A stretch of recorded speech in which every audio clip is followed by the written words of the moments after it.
Pitching Week continues with part 2 of our pitcher previews. Nick Pollack of Pitcher List joins us to deep dive some ATC undervalued starters and give his strategy for 2022 drafts. That's all coming up next here on Beat the Shift.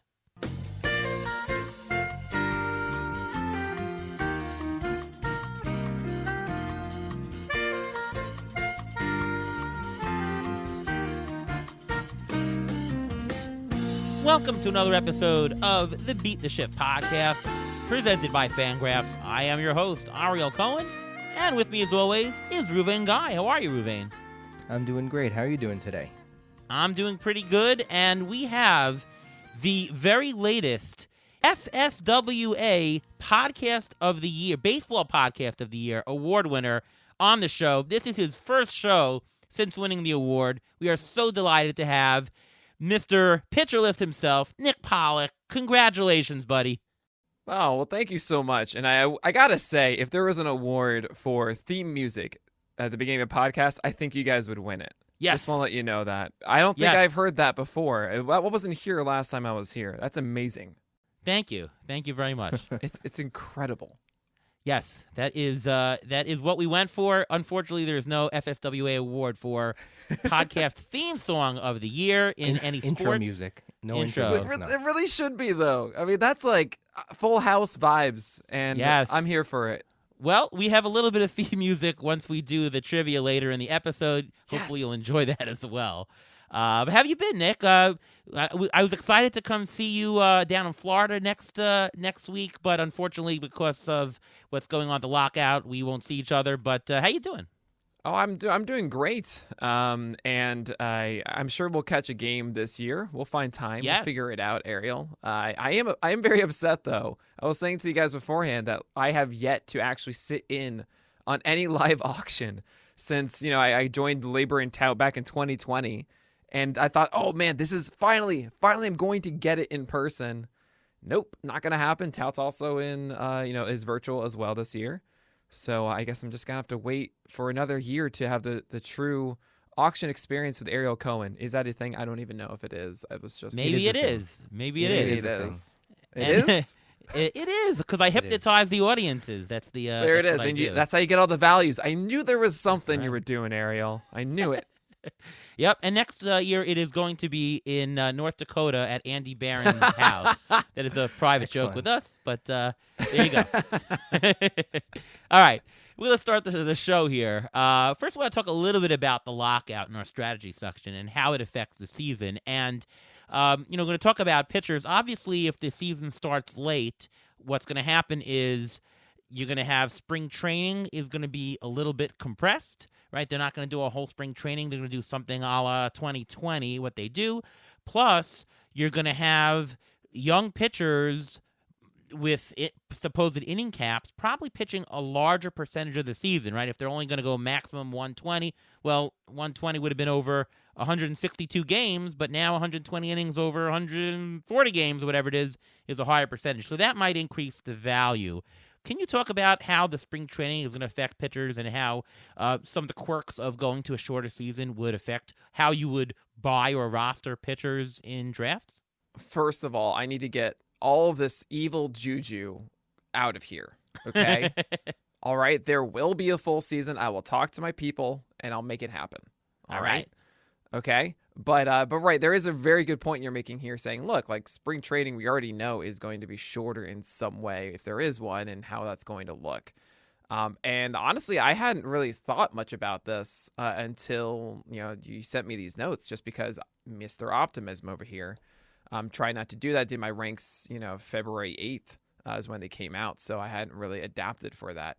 I would probably say the strategies that I normally go for, especially in a 12-teamer, and that's how I pretty much talk, so just as a reference point for everybody, is more so of chasing the interesting interesting guys early in the season, and that really get illuminated in the spring that give us some information. For example, last year we knew that Carlos Rodon was throwing harder before opening day. There was hype. I pushed them up my ranks before opening day because, hey, Carlos Rodon is throwing 95 in the spring right now, and he's supposed to be throwing 93 or so. But there are a list of guys that I have that I'm going to be putting out an article about who I'm looking at the first week of the season that we might not get a good glimpse of them during the spring. And what I mean by that is like the last round guys you want to get in your 12-teamers where you'll know after the first start if you actually want to continue with this pitcher or move to someone else, which are the guys I heavily recommend in a 12-teamer because you don't want to be stuck with a middling pitcher for the month of April, and then you don't get the opportunity to get the guys that actually could win your league, like Adam Wainwright and Robbie Ray last year, for quick examples. So a couple of those are like Steven Strasburg, Sixto Sanchez, Carlos Carrasco. All three of those guys, I mean, especially the first two, are they healthy and is their velocity normal? With Carrasco, I want to know if his slider and changeup are good. There's Luzardo is the pitch mix that we saw from last year still there. Eric Lauer's velocity still up. Same with Tristan McKenzie. And without the spring training that we would normally know, it's harder for us to make a properly educated assumption about the velocity sticking or not, right? Like you might see some more time needed for Justin Dunn to get back to his increased velocity. So that might make me a little bit more hesitant to go into that, which then says ultimately what your question was, like what strategy changes. Well, I might be more comfortable going for someone like Cal Quantrill for the first week of the season or two, just because I'll feel more comfortable starting him. I don't know if necessarily Cal Quantrill is the best example, but essentially just a Toby type the first week or two based on the matchups than I would be chasing other guys that I would have been considering because I think they might need another week or two to get to a point where I would be comfortable starting them. Yeah, I mean, I advocate for drafting a middle reliever just because you don't know about some of your last, your sixth or seventh starter on the team. I would for sure do that into this season because, I don't want to blow up to affect my ERA, and that's why I'd rather be safer in the first 2 weeks before the pitchers have totally enough time to ramp up, and you don't know how some of those pitcher experiments are going.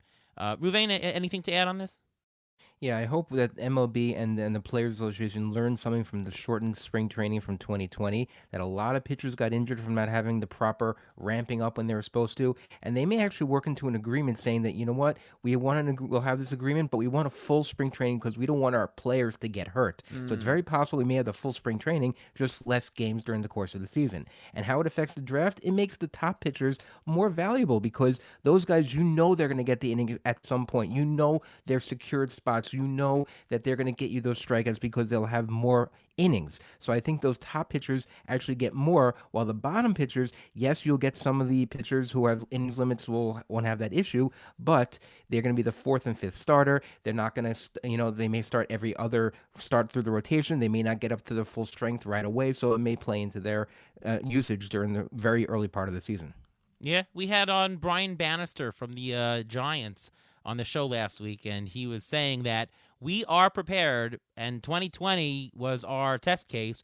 We're prepared to do the ramp up in whatever time. So they're ready for this, all the teams, I think.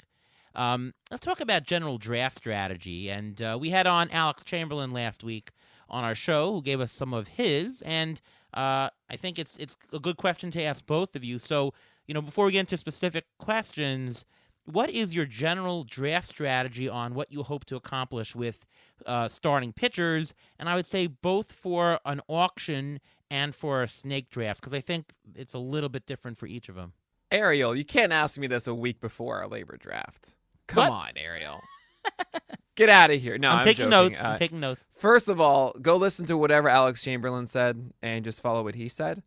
Okay, so it's obviously different for a snake than it is an auction. With auction, it's I think it kind of is surprisingly similar for me. I'm doing these mock drafts live on my Twitch channel. Hey, twitch.tv/pitchers. Come on by on Tuesday mornings at 10 a.m. I do them every week. And while we've infused some fun of having a wheel of doom that I have to spin and I have to do whatever the wheel tells me to do in my mock draft, it is helping me understand the flow of 12-teamers and how I'm comfortable crafting my rotation. And what I have found is I in 12-teamers right now, I think I can do this. I'm going to be trying again on Tuesday, but going after starting pitching in the 6th, 7th, and 8th round, because I love I love the pitchers that are there, which are essentially my 15 through 29, 30 starters. So that's like Jack Flaherty's in there a lot. You maybe get the last remnants of maybe Kevin Gausman or Joe Musgrove, Yu Darvish and Blake Snell and Alek Manoah, Shane McClanahan. There's so many really talented pitchers, Charlie Morton, that if I get 3 of those, I feel so locked in. And also for me personally, I need to go after as many elite hitters as possible because my biggest weakness, which I'm sure is not everyone's weakness listening to this, is finding hitting midseason. Why? Because I focus so much on starting pitching. It's a lot easier for me to find that and be effective in it. I mean, hey, Ariel, you saw me last year. I drafted all the hitting, and that's how I made it to the semis of Tout Wars. Yes. And I was able to find, say, Patrick Sandoval on the wire midseason, that kind of stuff. And I got Adam Wainwright in that one. That was just pure luck. But anyway, I think it was facing the Pirates. I was like, sure, I'll spend to get him for this 1 week of the Pirates. And then he just kept being amazing forever. But what I'm getting at is in a snake draft, I really like going after those, that trio around there and then forming a full rotation on that. In auction, I might be finding myself doing the same thing. At the same time, I am going to try to get one higher ranked starter earlier on. There's always at least one inside like the top 15 that goes at a discount relative to the others. And then if you wait too long, like last year, I had to spend over $20. You made me do this, Ariel. I had to spend over $20 on Zach Wheeler, even though Zach Wheeler was universally ranked as the 25th to 30th starter or so. And that's because I waited too long to jump on other guys inside the top 15, top 20. So it's a little bit different. I think I might spend for that, de facto number 1 in an auction. But that general flow of trying to get those guys that I rank currently in the 20s for starters is, I think, the most optimal way to craft a rotation in an auction draft. And we weren't even in a live auction where I could hypnotize you. Not yet. True. Now, I don't disagree with your plan, and I think that we talked with Alex about doing something similar this year, and that's because we found a lot of risk, especially in the first 4 rounds. Usually we get a little bit less risk. You got to take this guy solid, and you're paying for the certainty, but a lot of question marks in the first couple of rounds with DeGrom and with Bieber. Is Burns going to have the volume? Bueller is, his Sierra is much larger than his ERA. A lot of question marks. Is part of why you're going in the 6th, 7th, 8th rounds, is it because you yourself are a much better pitcher analyst than hitter analyst? Not to say that you're a bad hitter analyst, but obviously you're a far better pitcher. And do you tilt that way because you have the certainty of knowing the better pitchers later on? And maybe for the casual listener, hey, maybe it's better for them to grab a pitcher in the top 4 rounds? Or do you think that this really is a year of the value's not there in the top 4 or 5? That's a great question. And I think absolutely. I generally gravitate to this whenever I can.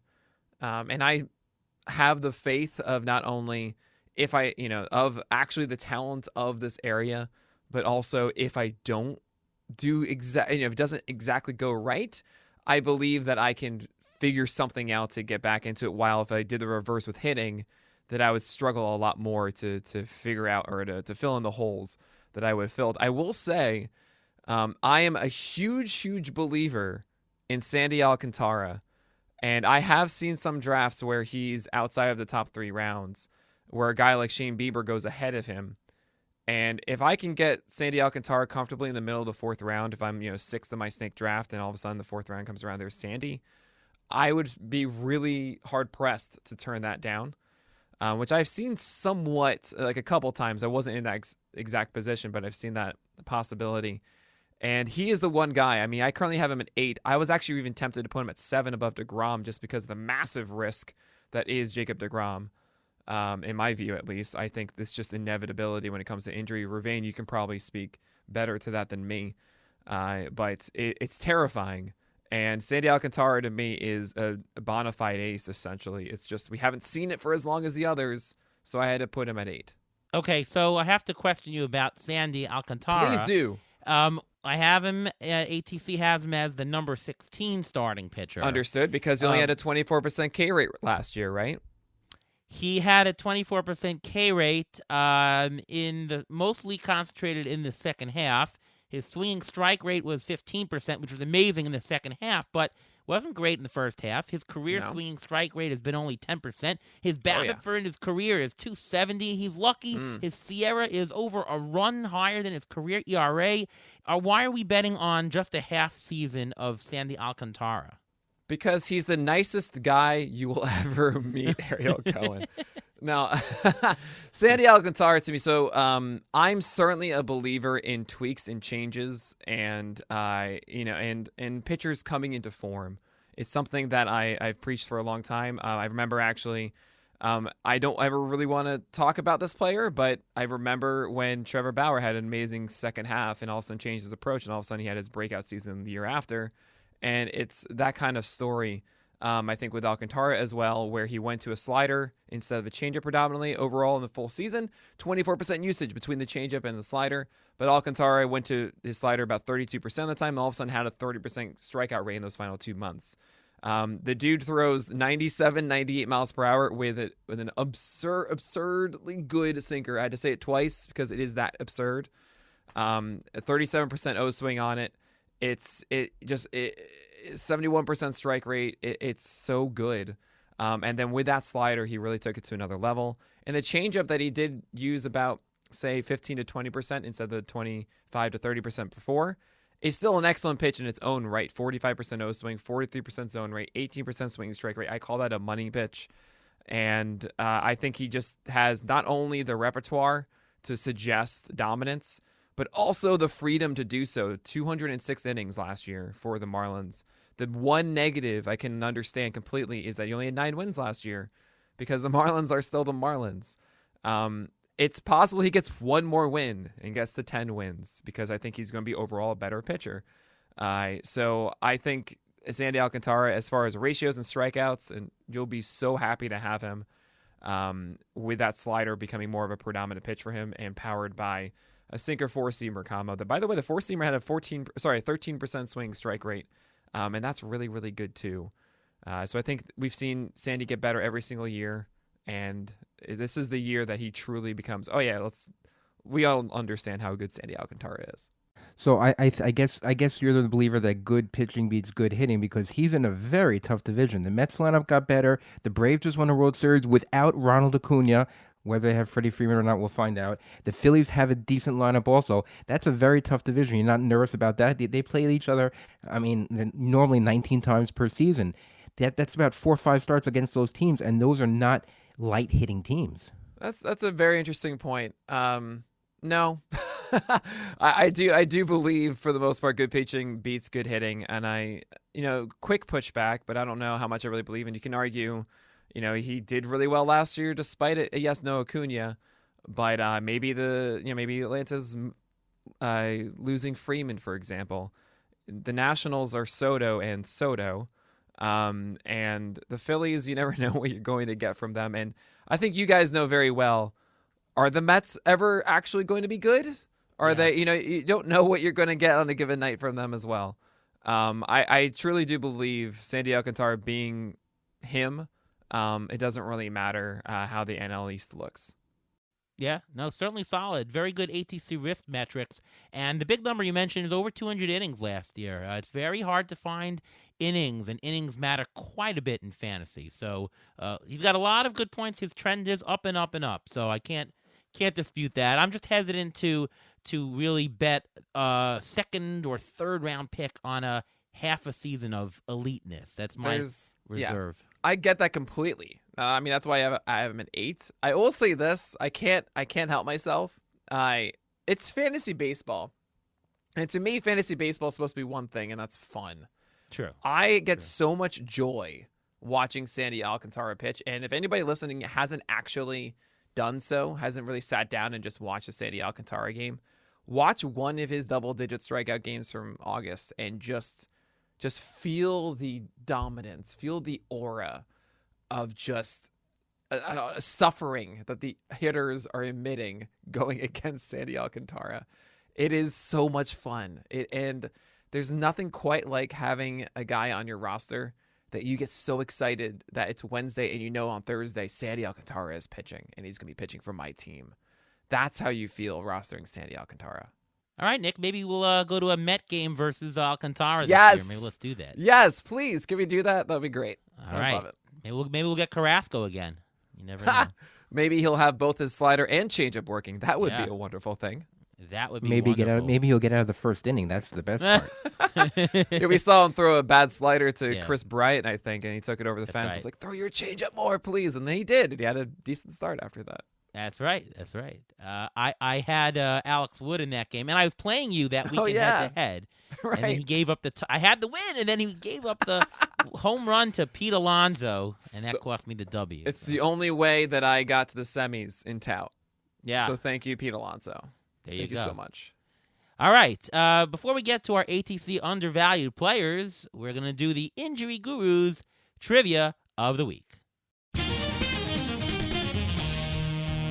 Oh, yes. Well, this week, the trivia is going to be talking about pitchers who have thrown shutouts, because the first pitcher we're going to talk about, is actually one of the answers, so I'm giving away part of the answer. But last year, 8 pitchers had 2 or more complete games. Name them. Okay, so 2 pitchers? 8 pitchers had Yeah. 2 or more complete games. Can you Okay. name all 8? Oh, my Lord, no. Okay. I'll go Garrett Cole. Garrett Cole had 2 complete games. Okay. Adam Wainwright. Adam Wainwright had 3. Let's go with Walker Buehler. Nope. I think Joe Musgrove did. Yes, Joe Musgrove, because we're going to be talking about him. So, yes, Joe Musgrove had 2 complete games. Oh, I should have gotten that hint. Zach Wheeler's got to be on there, right? Zach Wheeler Yeah. had 3. Sandy Alcantara did it. No, he did not. Really? What? Not more than not 2 or more. The other Get outta pitchers here. include, we mentioned Wheeler and Wainwright. Herman Marquez had 3 complete I was going to guess games. him next. 'cause Oh, he has my innings. God. Yeah. Max Fried had 2. Oh, okay. Yeah. Anthony Desclafani had 2. Really? And Sean Manaea had 2. Wow. So that's very interesting. Those are the people who pitched 2 or more complete games last year. And I mention this because the first pitcher we're going to talk about is Joe Musgrove. He's a very good pitcher. In 2019, he had 31 starts, 170 innings. Last year, 31 starts, 181 innings. His K rate in 2019 was 8. In 2020, it was 12.5. Last year was 10. You can expect probably somewhere in the middle like that. His BABIP was a little bit lucky this past year.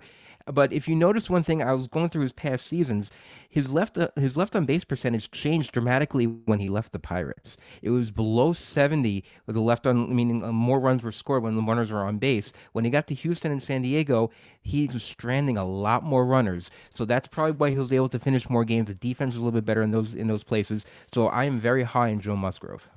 15th highest strikeout total according to ATC projections for the coming year. He had 203 last year. He what an ERA, 3.18, 1.08 WHIP.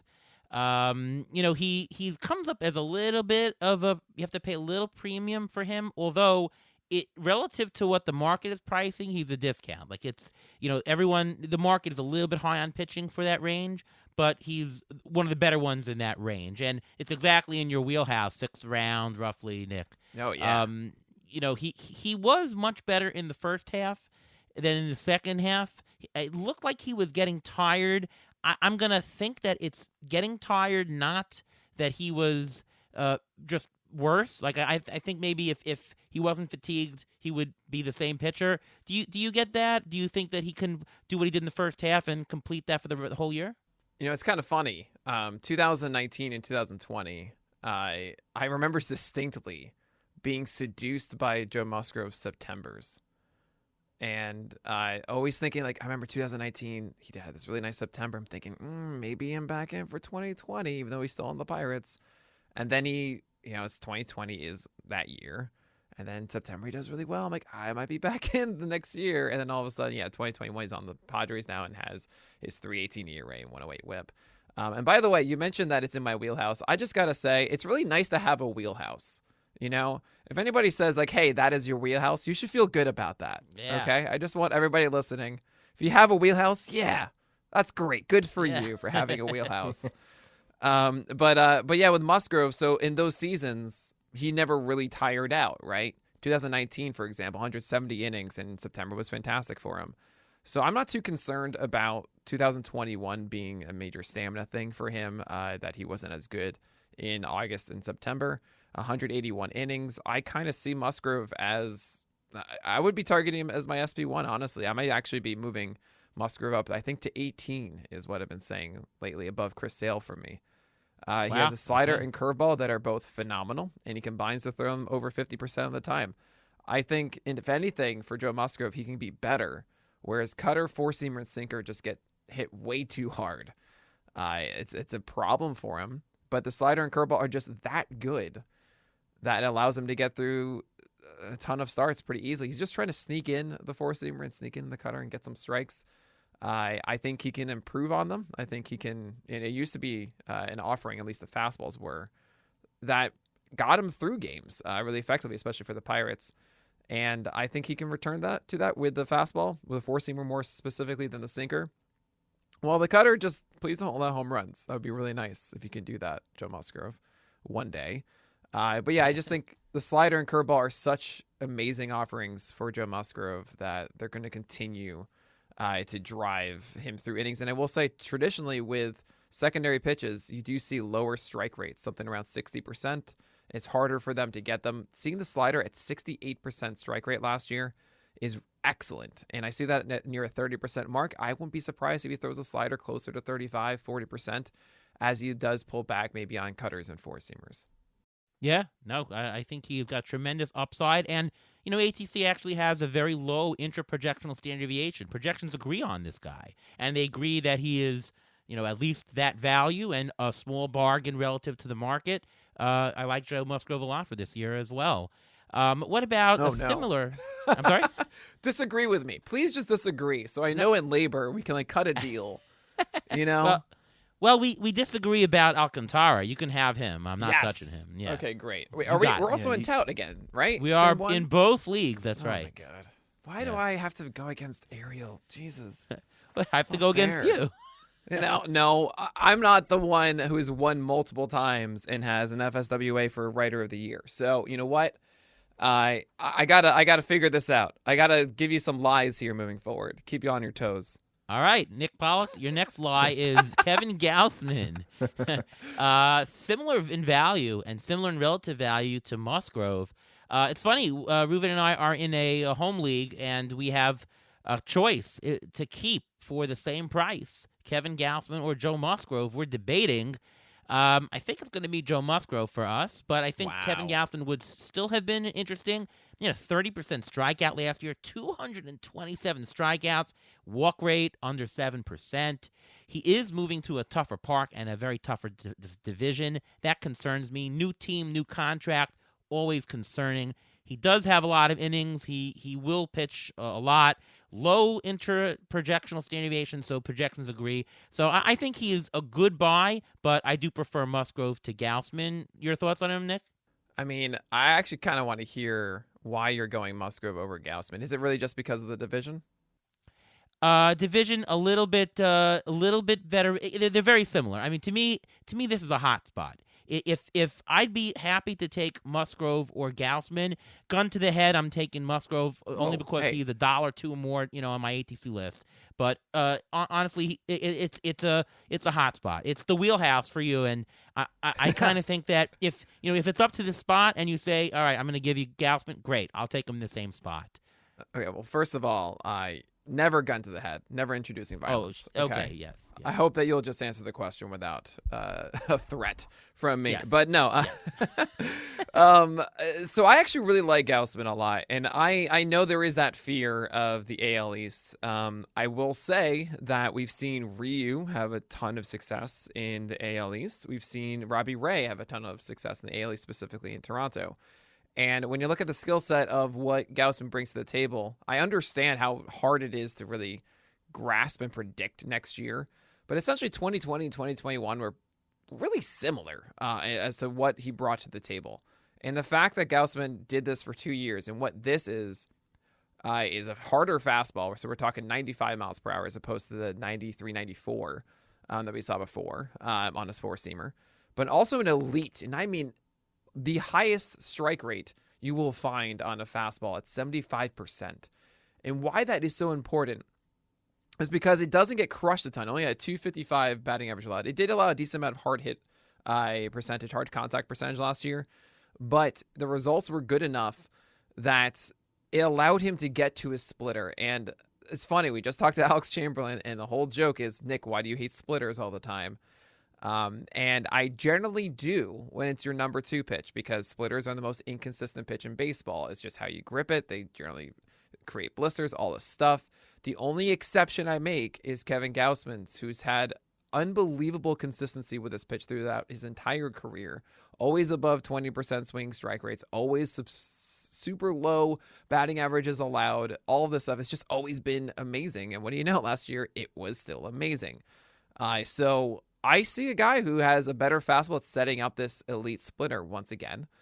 And I don't think it changes a whole lot going to Toronto now. I'm not saying a 2.81 ERA is coming for Gausman, but this idea that all of a sudden he's going to get a full take of ERA up to 3.8 now with a whip that wouldn't be amazing still, considering that he has a 6% walk rate it hasn't been above 7% for ages, if ever, really.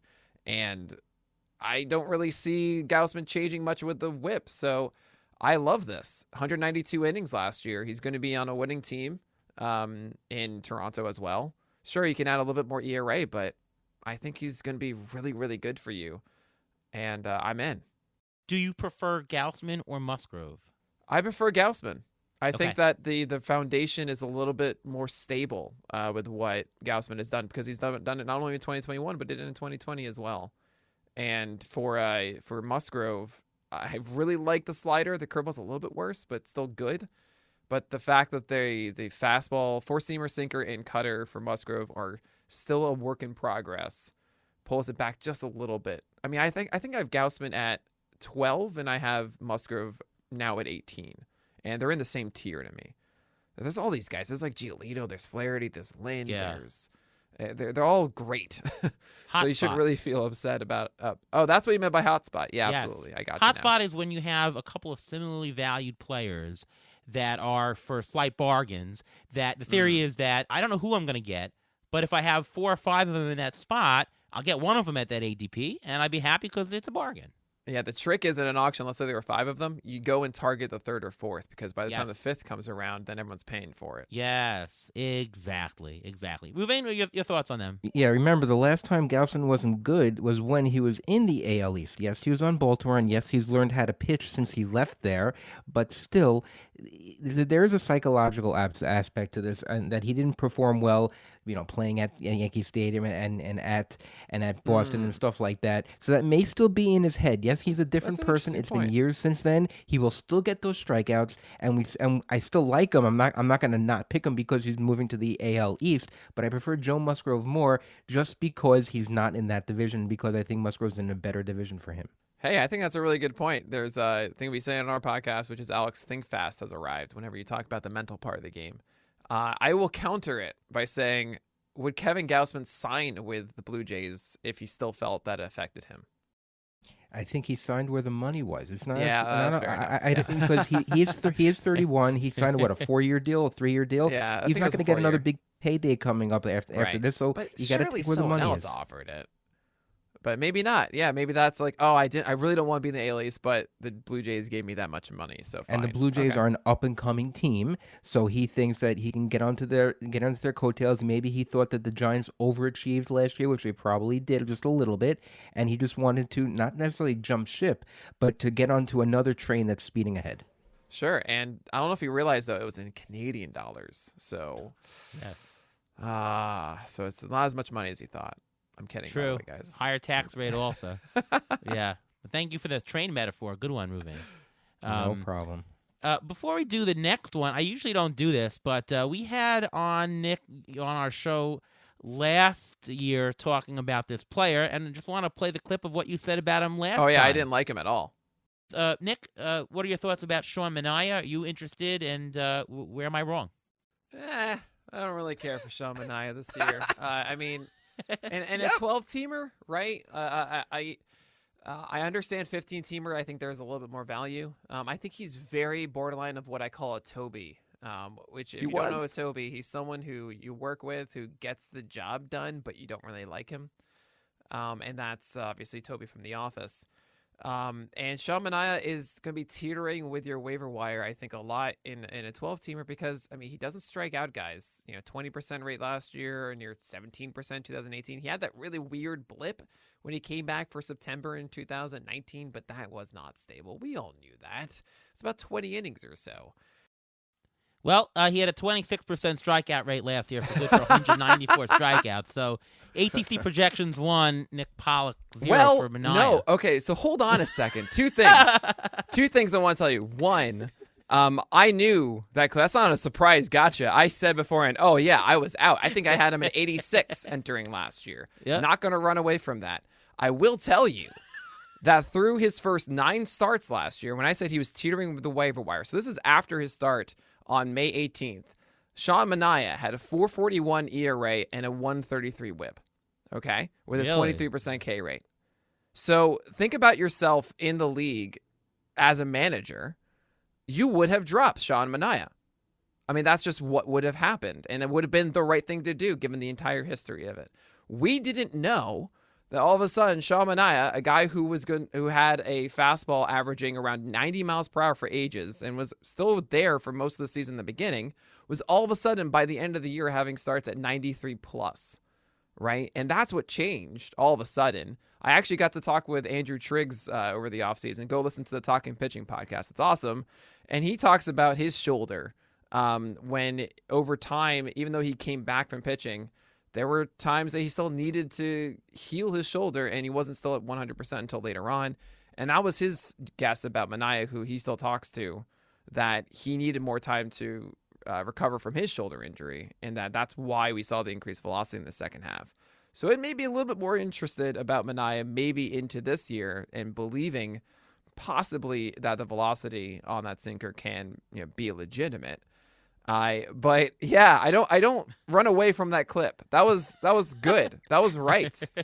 You should have done is then listen to me mid-season and then realize, hey, Sean Manaea is throwing really hard now. Now he's all of a sudden gotten like double-digit strikeouts. And I didn't have that clip available.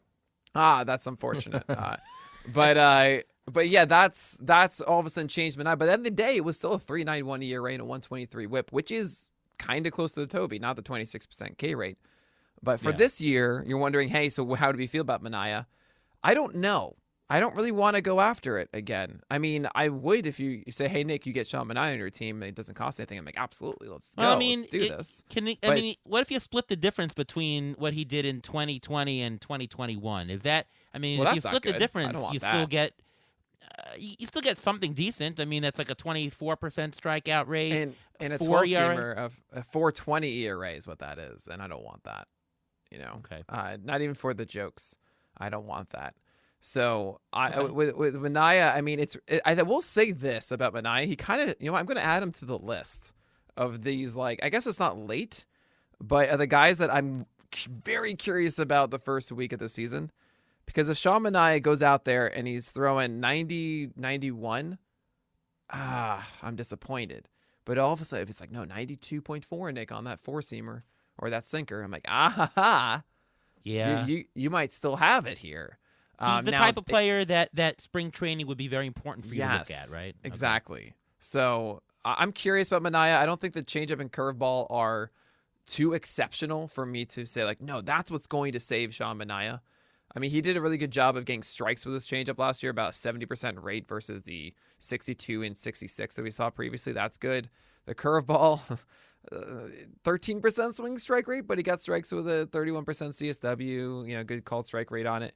They helped, but really it was that sinker just taking over. 13% swing strike rate on it, despite a 60% usage, is really nice for Manaea, and I hope that he can replicate that. Last year was the first year he had a complete offseason, a normal offseason after the shoulder surgery. So he got pitchers are a creature of habit. It's slow. It took a while. I mean, my concern is that he'll have Johan Santana syndrome, where he'll have a good season, and then after shoulder surgery, he'll have a good season, and then you'll see this is the spring training. You'll see a drop in velocity, and then he just falls off, and then that's the end of it. Because that's what you have to be worried about him. But otherwise, he's been pretty stable. When he goes out there, you know what you're gonna get. It's not like you're putting a rookie out there. You don't know what you're gonna get. You know what you're gonna get from Sean Manaea. In 15-team leagues, he's going in the 9th, 10th round. So $4 bargain. It's on the cusp of being interesting. $4? Yeah. I mean, if I get him in tout, you let me get him for $4? Please do. That'd be great. $4 bargain. Bargain. Oh, I see. Okay, so you're saying a discount of $4. Right. Not that he's going at 4. No. By the way, Ravane, I just want to say, when you said Johan Santana syndrome, I think he's good enough to not be turned in a negative way. I'm going to say Johan Santana syndrome is throwing a no-hitter for a club that needs it. Okay? That's what. Yeah, well, that's what the that thing. syndrome is. Didn't Sean Manaea had a no hitter or a perfect game? We threw a bunch of pitches. Also, that didn't help him either. That's the syndrome where they come back from an injury and they push themselves too much. It doesn't have to be like a certain game or something like that. Even Joe Musgrove last year when he threw the no hitter, he threw 110 pitches. It wasn't 125 pitches. Yeah, it wasn't he needed 130 an extra pitches. day of rest for that one. Or it was and they were that we noticed. and exactly because people learn from their mistakes. Yeah, I mean, Spencer Turnbull was the greatest stream I've ever suggested, but guess who got Tommy John last year? Yeah. So I think Manaea is close. He definitely is somebody you should have a strong eye on, because if you see something that he looks the same as last year, he's definitely a pitcher worth taking. Right. So, check a look on that. And I think he's going to be up and down, even with the velocity. Last year, he had it on the 20th against Seattle.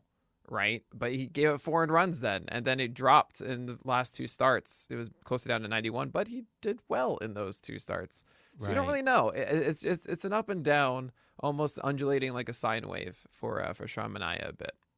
So Carlos Rodon is going in the 10th round. Last year he earned $26 rotisserie value. He's going for an auction equivalent of just $10 this year. Now I don't think he's going to have the 2.37 ERA, .96 WHIP. But ATC projections have him at a mid-3s with a 114 whip. Good strikeout rate, 160 strikeouts in just 129 innings. Question is, why didn't the White Sox sign him again? Seems a little silly. What are we missing? 36% strikeout rate last year. What are we missing here, and is he a bargain for you? He is so good. Carlos, I really have to emphasize a lot. I know the risk of the shoulder, and we just don't know what's going on, has pushed Carlos Rodon down in drafts. But really, he is so, so good. 3rd in ERA last year among starters, 6th in WHIP, 4th in strikeout rate. I mean, think about it this way. If Rodon did not have, sign with a team and said, I have a fine shoulder, like, imagine if we do have a normal spring training of some kind, like March 15th, there's spring training games, everything's okay. And we see Rodon and he's throwing 94, that could ramp up into 95, because previous seasons, 93 was what he was throwing. And last year, all of a sudden, he says, hey, I'm going to have a couple games where I sit 97, throwing triple digits at times. If Rodon is just throwing 94.5 or so, and then get up to 95, that's a top 10 pitcher almost. I mean, for like quality of inning when he pitches, it's insane how good Carlos Rodon is. The question is how much you get out of him. And in deeper leagues, you're more impacted by that because the replacement player is a lot worse, of course, than a 12-teamer. So I'm obviously very conflicted about this. If you had to, in a non-threatening way, without any violence, ask him this question that I had to give you an answer for, I would say that Carlos Rodon's likely going to repeat what he did last year as far as workload. Right? Probably about 4+ months before injury gets to him again, because you would think that the stamina would still be a thing that needs to be taken care of, essentially. Now, the quality of inning, though, when he pitches, I'm willing to bet that the velocity isn't just gone, that he isn't all of a sudden going to be a 93-mile-per-hour guy again. Maybe he is. Maybe the shoulder doesn't repair enough, or he doesn't get back to where he is. But if I were a betting man and I had to make a decision, I would say velocity comes back. Not necessarily to 96.5, but 94.5 to 95, I would think so. Which then makes me feel, wait, if I'm saying 4 months of Carlos Rodon with that velocity, yeah, definitely give me Carlos Rodon above Sean Manaea. And I find myself very tempted to take Rodon in the 10th, 11th rounds my 12 teamers just because he's that good if that works out well.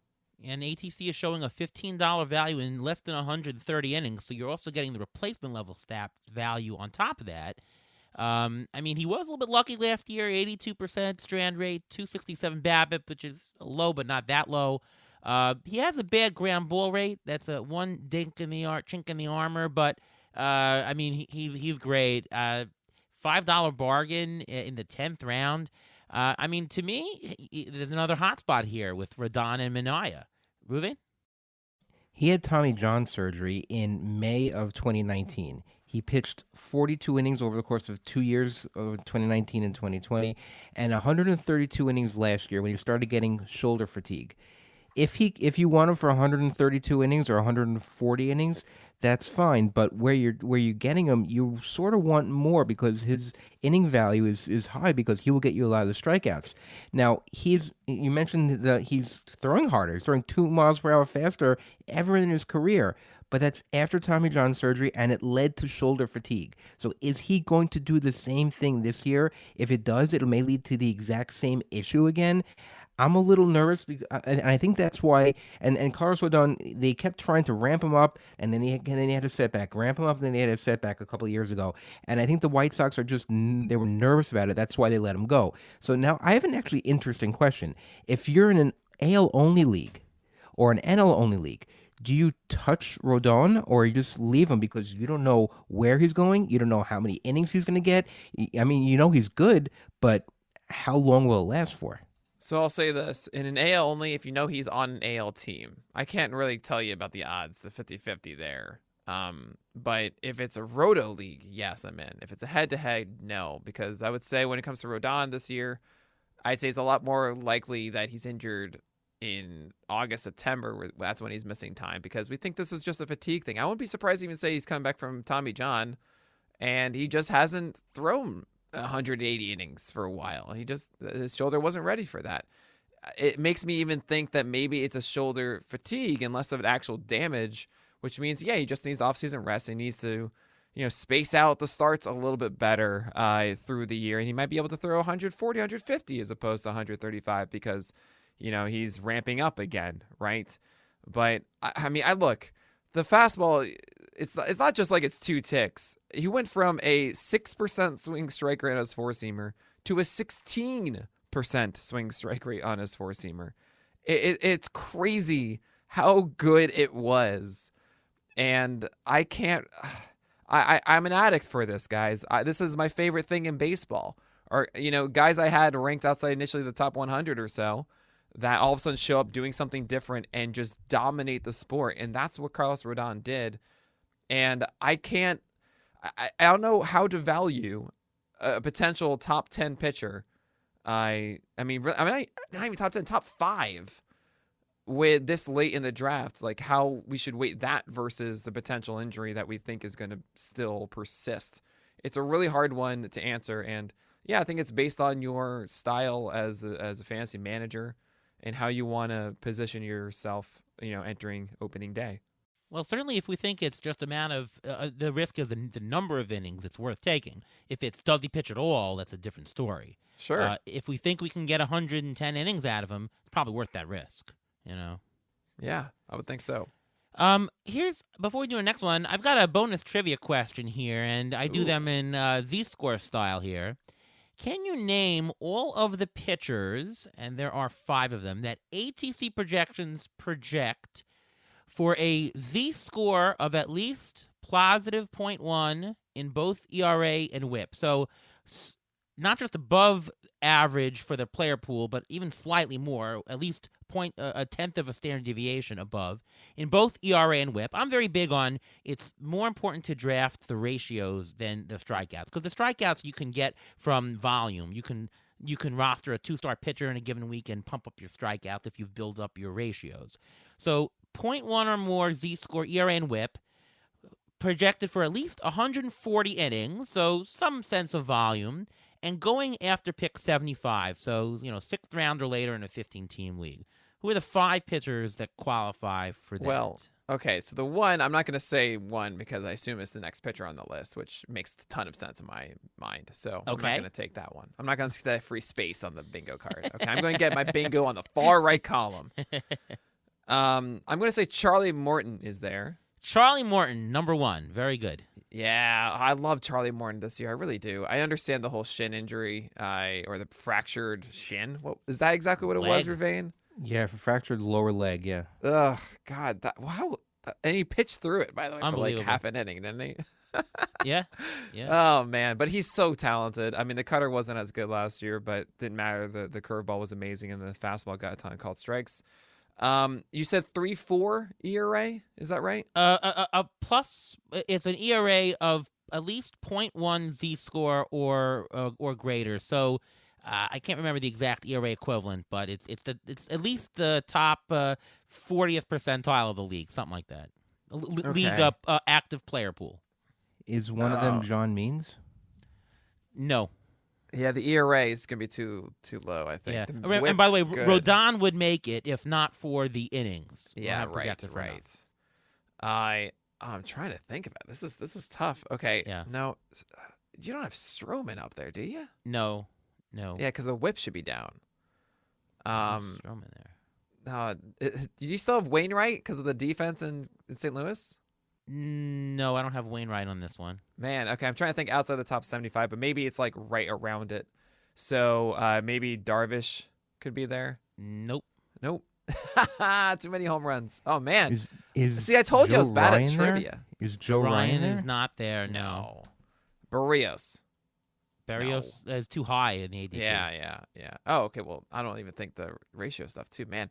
I'm absolutely failing this. Well, you got one. Yes. Can you give me the free bingo card one? I mean, that's Chris Bassett. Chris Bassett is one. I'll give you the other couple. Please. Before I give you the other couple, I'll tell you who just missed it for the innings. Verlander, Kershaw, Shane Baz makes it. Oh, if not for interesting. the What about innings. Kopech there? No, I don't have Because him of the here. innings, I imagine. And probably the innings. Mike Clevenger Probably. also for the innings. Right. Trevor Bauer, but that's a different story. I'm not gonna. Yeah. No. Yeah. Get out of here. But the other ones, other than Morton and Bassett, Sean Manaea, that we just mentioned before. Oh, really? ERA? Yeah. What do you have him has at? him. ATC ERA for Sean Manaea is 3.75. Interesting. And so the others are Jack Flaherty. Wait, he's going outside the top 75? Yeah, he's going Yeah. later because of injury concern. Yeah. Are you he concerned, is. Ravane? A little bit because, but not so much. Only because of the fact that 2020 was crazy for him. He started, he stopped, he started, he stopped. He was on six day COVID. rest, 10-day rest. I think that threw him all off, and I think last year was just a continuation of that. So I'm not overly concerned about that. Wait. So about the injury risk or the Yeah, performance. I think it was just the starting and stopping from 2020. Yeah. He was still playing into it from 2021. So Sure. I'm not as concerned because I think he would have come. I'm not overly concerned. Just put it that way. I'm not. I'm more concerned about Kershaw than I am concerned about Flaherty. Absolutely. No, I mean the 32nd, not even pitch on Jack Flaherty. He was a stud until he had the oblique injury last year, and he was a stud in 2019. He would have been a stud in 2020 if it weren't for the starting stopping COVID being COVID, and then he came back 2021 was a stud. Then he had an oblique injury, and then he had the shoulder fatigue because he was coming back. It's because of the oblique. It had to be because of the oblique. So that's what it is. Right, and then so they were like, you know what? Let's just put you in relief, and we'll bring you back in full next year. So I'm actually very much in on Flaherty. To me, it was just really one injury of an oblique, which is like, well, sometimes you get an oblique injury and you got to deal with it. And his skill set is still there with the best defense in the majors by far. It's a thing I undervalued last year so much. And Jack Flaherty should be, I mean, if he's going outside the top 75, I will be getting him in every single draft. Yeah, and these are the profiles that I love. The other one is Pablo Lopez. Oh, I should have gotten Pablo. Well, the innings is the one I was. I didn't he think just about over that one. 140, like 143, I think. Oh, okay. Because I mean, he's always had a shoulder thing, and I'm scared about that. And Yeah. I was joking before about Sandy Alcantara being the nicest guy. Pablo Lopez actually is the nicest guy. Is there any Marlins pitcher you don't think is a nice guy? Edward Cabrera, he stinks. No, I'm just joking. Okay. Yeah. I'm sure he's I'm going to give a bold prediction that Pablo Lopez out-earns Alcantara in 5x5. It's a bold prediction. Oh, you're only saying that because of innings then. You're essentially saying the bold prediction is that Pablo Lopez essentially gets like 170 to 180. Well, I mean, it's all inclusive. Is that Alcantara regresses more to his, Sierra? But that's, I mean, again, a bold prediction is something that's like a 10 to 30% likelihood. Thank you for saying that, because I instruct my staff 10%. 1 out of 10 should be their goal. I think 20 is okay too. It depends. But not more than 20 to 20, 30. Not a crazy prediction, but something, and not an expectation. Like the purpose isn't being right; it's just to showcase the possible extremes. Correct. And that's the fun of it. And I So get really upset. I get really upset when I see like tweets or comments or whatever that look back in September or November or whatever, and they say, "Oh, this guy went 0 for 10 in his bold predictions," and I'm like, "That's not the point of them. Stop trying to grade us on those predictions. If we wanted to actually be right, we would have been less outlandish, Right. But over time, though, you should, if you do it right, your bold prediction should be 2 out of 10. Over right. time. You're saying cool, like 1 out of 10, but like, hey, I'd like to get 2. It's not supposed to be like 7 out of 10. Like, what are you doing? That's not. I go for more like 10 to 30%. So 20 for me is like about average. But anyways, so let's talk about Chris Bassett, who falls in this category. Since 2018, he has not had an ERA over, let's say, 3.8. He is a career 3.47 ERA. Swinging strike rate is ticking up every year, just like Mr. Alcantara. It's not great, but it was 7, then 9, and now it's 10. Strikeout rate 25% this year. His walk rate excellent, lowered to 6%. He was a tad lucky, maybe a 271 BABIP, 78% left on base percentage, which is not very lucky, but a little bit lucky. ATC is regressing him to 374, but it's the WHIP. The WHIP is under 1.2. And this profile I really like because, again, you can build around this profile everywhere else. You can get a high strikeout guy, not a great ERA later, if you roster Bassett. And this guy, listen, he gets hit with a pitch and he comes back. This is a tough guy, like Charlie Morton. I really like this guy. What about you? So my favorite new stat, and it's not that new, but it's on our player pages now, and it's just I'm super exposed to it all the time, and I'm just in love with it. It's a hard contact percentage, which is hard hit percentage over PA instead of batted ball event. Alexander Chase has a fantastic article, pretty much all these series of articles showcasing why these StatCast metrics we've been using should be over plate appearance as opposed to batted ball event. They're just better. Is it similar to barrel rate? Barrel rates and hard hit contact rate a little bit different. Barrel rate, more hard contact is just defined as 95 miles per hour or harder. Excuse me. So barrel would include the right launch angle and right. Yes, yeah, right. It needs to be between I think 17 and 25 or something like that, 19. But regardless, it's a really good way of just saying overall how often do they limit hard contact. We've been saying that for a while, but not actually in the right context. And now we can actually say when a guy steps up to the plate, how often do they allow a hard hit from them? That seems like the best way of doing this, right? And Chris Bassett, 20th in the majors last year among starting pitchers for hard contact allowed, which is really, really good, 21.7%. The elite was Freddie Peralta, if you can believe it, around 18%. But 20%, that's excellent. And we can also look at it now not only as the overall pitcher, but their individual pitches and have these league averages for it. So, for example, for sinkers, 32% is the hard contact for an average sinker, okay? And for Chris Bassett, 26% last year, a lot lower. And he has this magic sinker that not only limits hard contact more so than the average sinker, but also has an elite called strike rate at 27%. And my biggest concern about Bassett over the years has been, okay, fine, you have this sinker, this magic sinker, as I like to call it, but you don't have a proper put-away pitch. Well, there's two things, actually, that I overlooked. One was an adaptation of a slider last year that he did use a ton in 2-strike counts, and an 18% swing strike rate got him a good amount of strikeouts, helped push up that strikeout rate to 25%. But also a four-seamer that missed bats nearly 16% of the time. That's really, really good. And it makes me consider this guy Bassett, who for a while I was thinking of a kitchen sink guy, had this called strike sinker, and then a cutter, a changeup, a slider, a curveball, and a four-seamer, and whatever worked. Now I see him as, he's really good at eliminating hard contact with that sinker, and then actually has a put-away offering in both his four-seamer and his slider. So I'm kind of interested. I don't think that the Athletics are trading him. Maybe they do. We don't know. We haven't heard news for ages. But if he stays in Oco, I kind of think that Bassett can keep that super low walk rate once again. So 6% last year.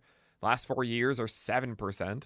That will help propel his whip south once again. He had a 7.3 hit per nine. Bassett could stay around there. It was 8 in 2020. What do you know is a 116 whip with that hit per nine. That's fine. It's still a really good whip. And the ERA, I don't really think is going to soar to 4 and change. Maybe it goes up to 3.5, 3.6 or something like that, but nothing too egregious. And all of a sudden you have yourself a really solid arm. I'm actually been saying I'm pushing up Bassett probably to about 35 or 36 in my ranks, something like that, above all the injury questions that are in that tier for me. So I'm all in, I think, on Chris Bassett this year. Yeah. ATC has him as the number 34 pitcher. To me, there you go. Look at that. Yeah. I think that's the best we've agreed on a guy ever, Ariel. Yeah, you know what? I think we were agreeing more this year than in the past. But maybe how much you bid up Wheeler last year. We agreed on him. I guess I will never forget that is it. true. I was so upset at you. I was like, just let me have Wheeler. This year we'll bid up Alcantara, so that's fine. No, you won't. I won't do it. And you'll be stuck with him, and you'll be so upset. So you had Wheeler that must have been in Tout Wars, right? Yes. Right, because in Labor, we did not have Wheeler. And Yeah, then that's- after a month and a half, we traded Jazz Chisholm for Wheeler. I know. I saw that, and I could not believe it. I could not was a great believe trade. it. Not bad, right? Oh, my God. Oh, and it's not okay. It's a great trade for you, but overall, not a great trade. Sorry. With Bassett, I saw that the projections are showing that he can have anywhere between 139 innings and 186 innings. Why is that range so high? I don't understand. He threw 157 innings last year. Okay, that was the most he's ever thrown. But why is there such a huge range of throwing 139 innings to 186 innings? That just blew my mind. I don't understand that. Yeah, I think 144 from 2019. We never saw the extended amount. I mean, I don't know. You guys know projections better than I do. I don't have him that low. I have him just throwing the entire year for the Athletics. Well, I can answer that 139 question. I know what projection that is. That's Dan Zimborski's projection.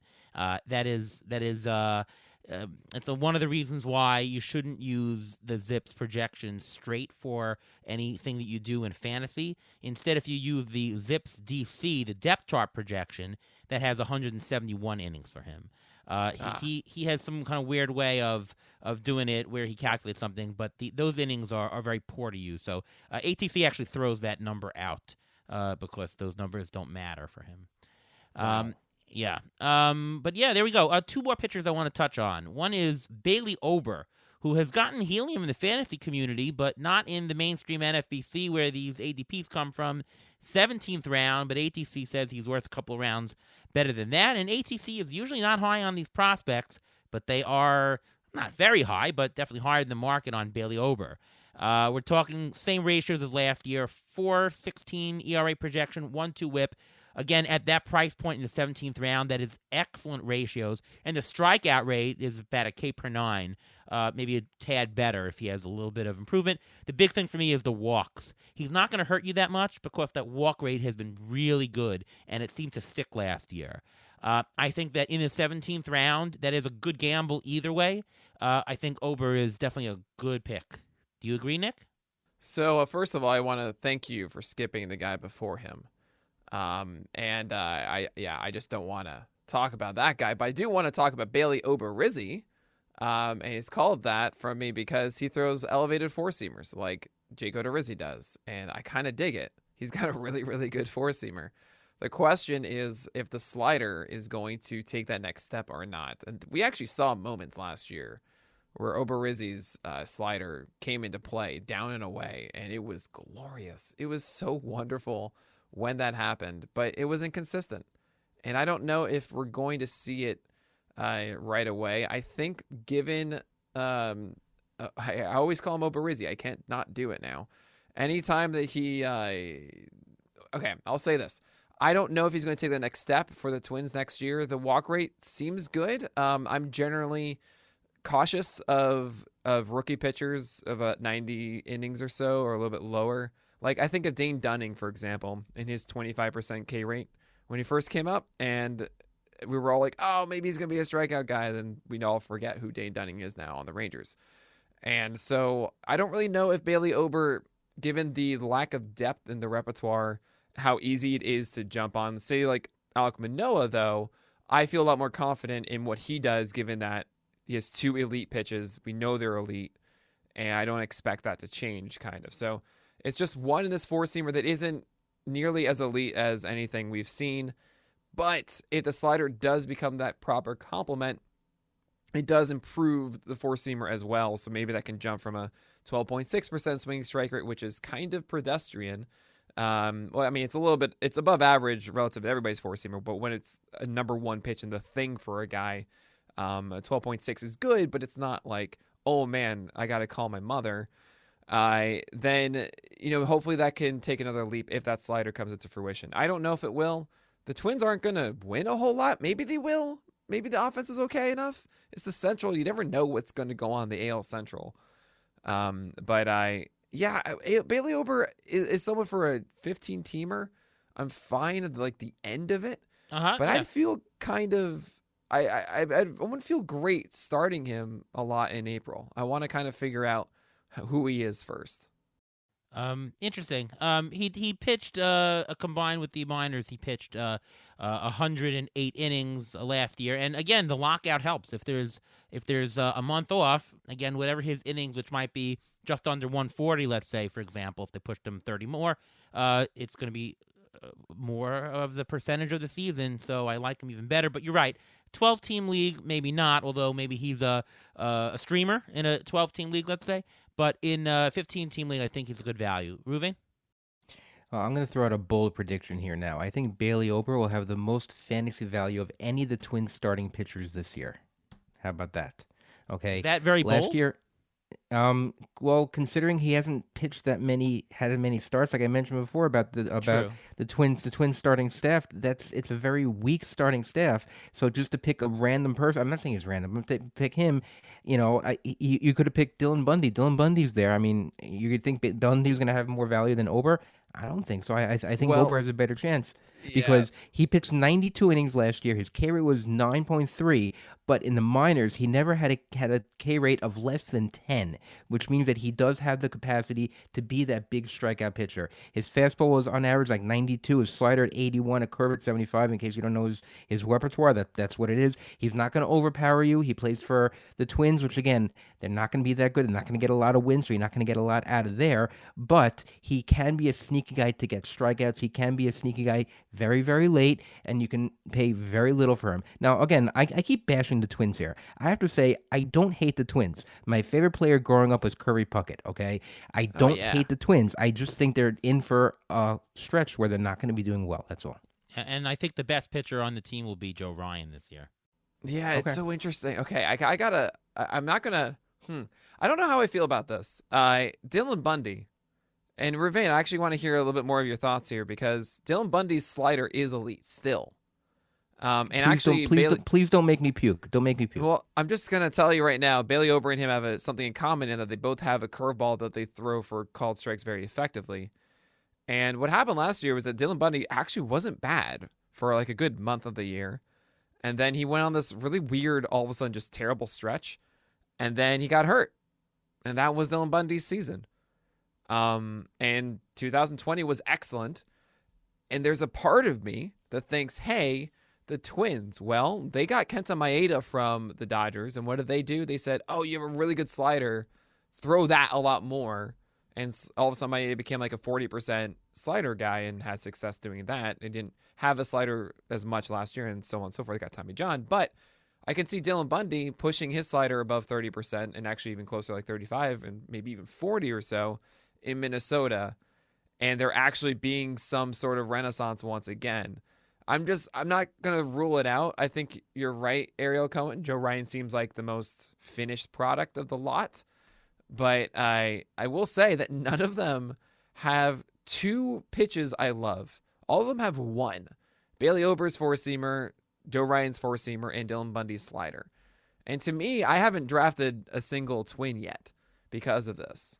I think I don't know who's going to actually pan out well. I think April's going to be really hard for me to trust a lot of them. Joe Ryan is my favorite, the one I trust the most out of the gate. But I don't know. The Tigers hit him really hard, and the other 4 games were against the terrible Guardians and the terrible Cubs lineups. And I don't know if Joe Ryan's even is super great. So. Well, that's why it's a bold prediction, because it there can you happen. It's not out of the realm of possibility, but it can Sure. happen.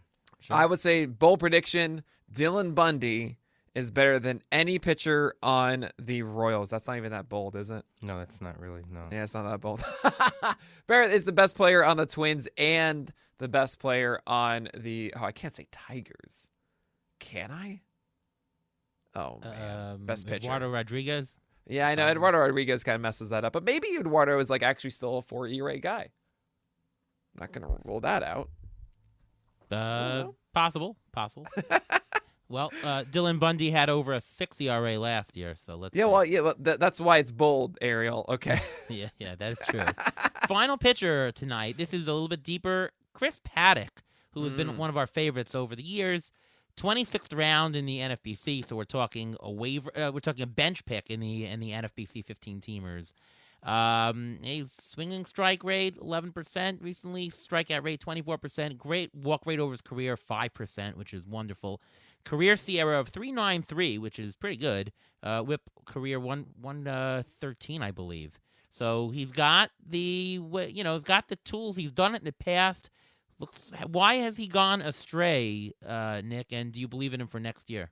I mean, hard contact is all you need here. In 2019, Chris Paddock's hard contact rate for his four-seamer was 22%.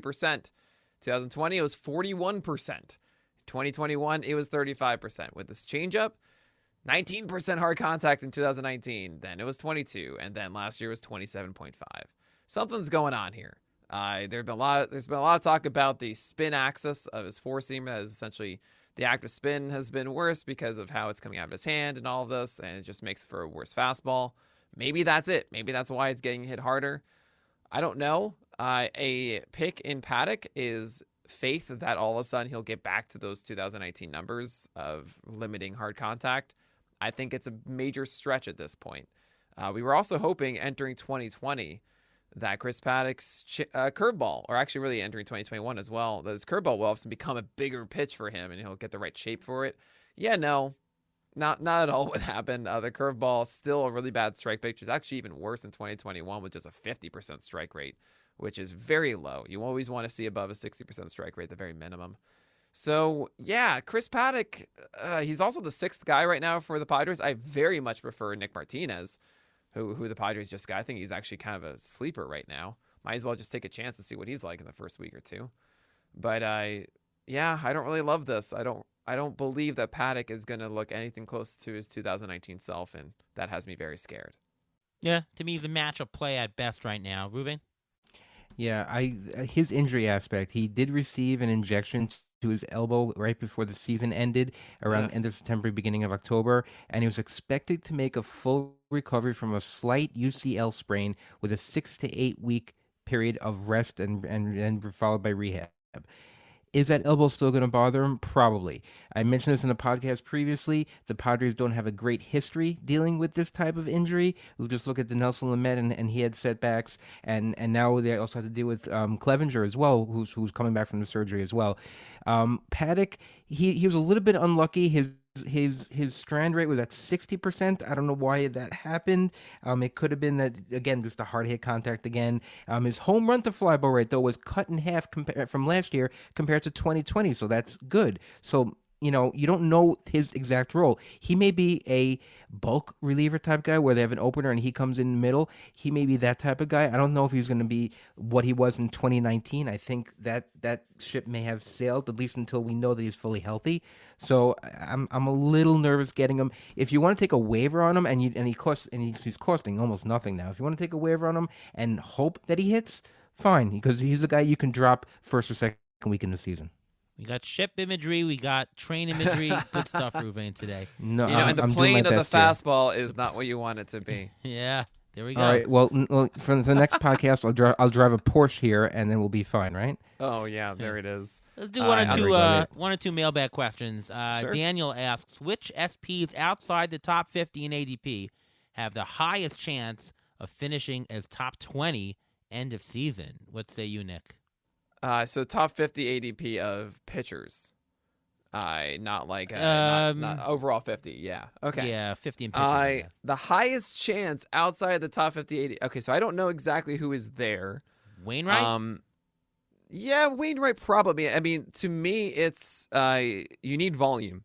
So a lot of the guys that I enjoy, that I say, oh, I can't wait to draft my Huascarinoa and whatnot, it's a lower chance just because they're not going to, if you have 200 innings of Wainwright or something like that, then he's going to have more wins. And generally, it's going to speak to the possibility of being inside of a plate rate or a top 20, right? Yeah, Wainwright's a good one. I'm going to say something absolutely crazy and say it's something like, you can say something like Aaron Ashby if he gets his start, if he gets his chance starting for the Brewers. Or maybe something like John Gray. I was about to say Gray. Yeah.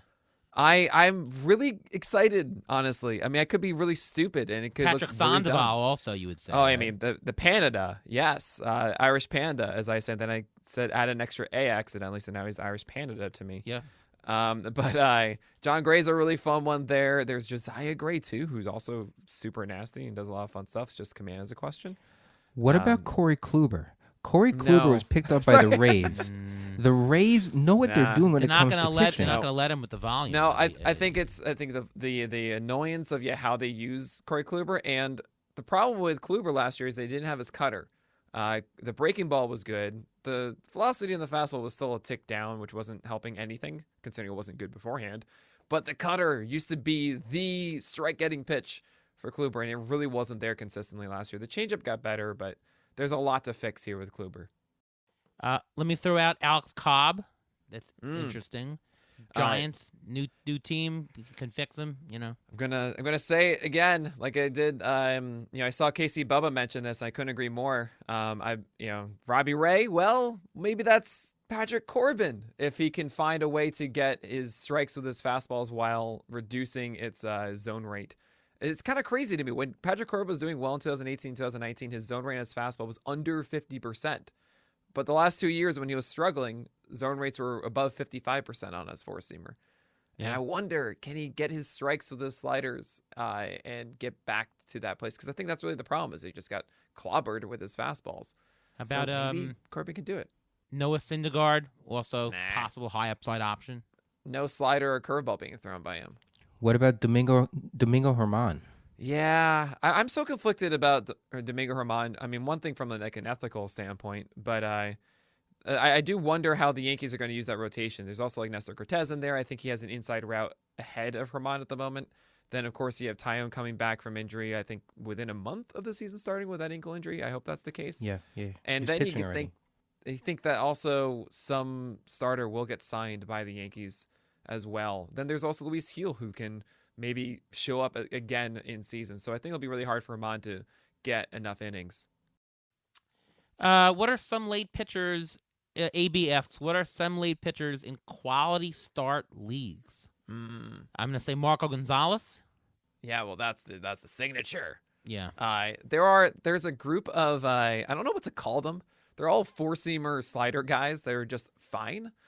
You can, like, Chris Flexen kind of was that last year. But like Cal Quantrill and James Caprillion might be the sneakiest one there. Eric and Lauer. Casey Mize. Eric Lauer, I adore. Yeah. I'm all for Eric Lauer. Increased his velocity last year. You're Cutter agreeing went up too much 3 with me ticks. today, Nick. No, Eric Lauer, I have him circled everywhere. What I'm about actually drafting him. Taiwan Walker? He had a good first half.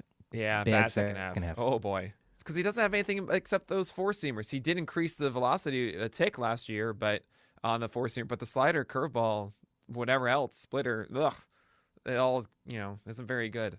How about Steven Matz onto the good fielding team, right? I mean, I feel like the helium has gone too high, though, on Steven Matz. I could be wrong. I mean, if he's still going, like, well outside 200 and stuff, like, yeah, I'm down. But yeah. I've seen it higher. I'm like, that's nah. Steven Matz There you doesn't have go. enough in the repertoire. But a bunch of names there for you, AB. Ruvain, any injuries to report this week? Yes, we do. We'll start with, let me get my list here. We start with Charlie Morton. You mentioned Starling Morton earlier. He's caught up in where he should be for spring training. That's what he said. He should be good to go, so there should be no innings limits on him. Lance McCullers. He said he's behind in his expected rehab timeline, and he isn't sure if he's going to be ready for opening day. So that's something to keep track of, especially because he's being drafted pretty high up. And a guy who, Nick, I think you may like, we haven't mentioned him at all, Nick Lodolo from the Reds. He threw a bullpen session at the Reds training site, and he isn't expected to have any limitations during the minor league spring training. He ended last year in the IL with a left shoulder strain. He's a possible option for the Reds rotation, and he's one of their top guys. What do you think? Have you heard of him? What do you think of him? Well, I'm looking forward to the day where there is a de facto Nick who is amazing in the majors. Okay, just like the one that's like, oh, that's the one. I thought it was going to be Pivetta. It wasn't. I that would be really, really happy with that. Now, I don't know too much about Lodolo.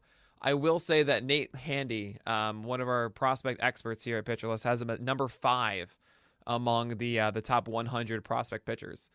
So I'm very excited about Lodolo. I know he's a tall guy, I believe from the left side. And I don't talk much about prospect pitchers until they show up in the majors. But I did see that you guys said who is a minor league pitcher, sleeper pitchers to surprise us.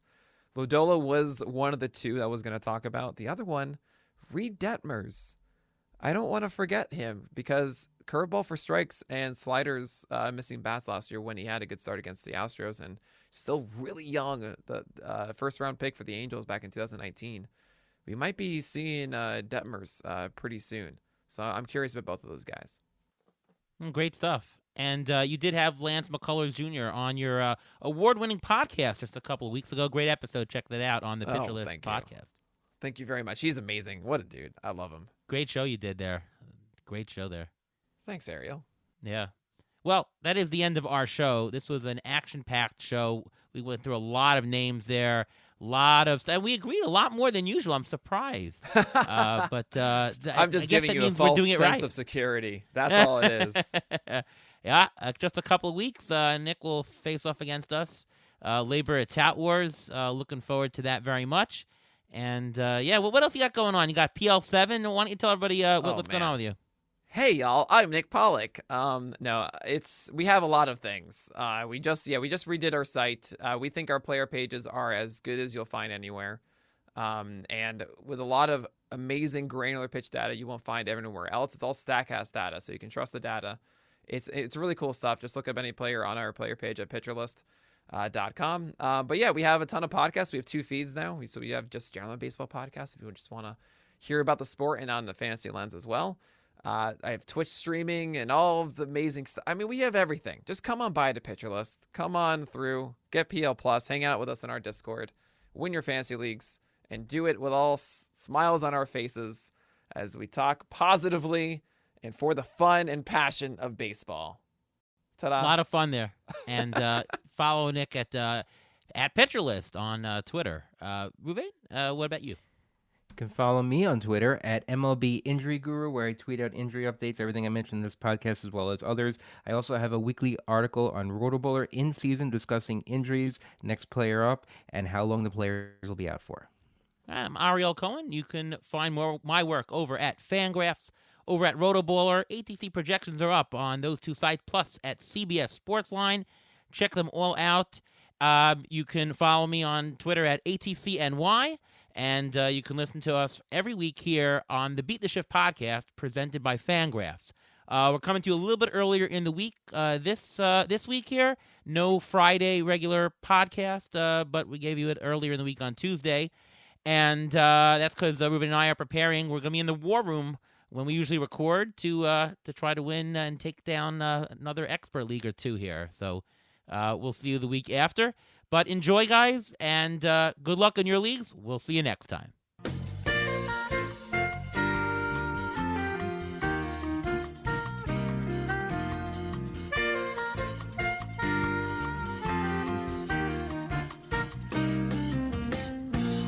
Thanks for listening to the Beat the Shift podcast presented by Fangraphs.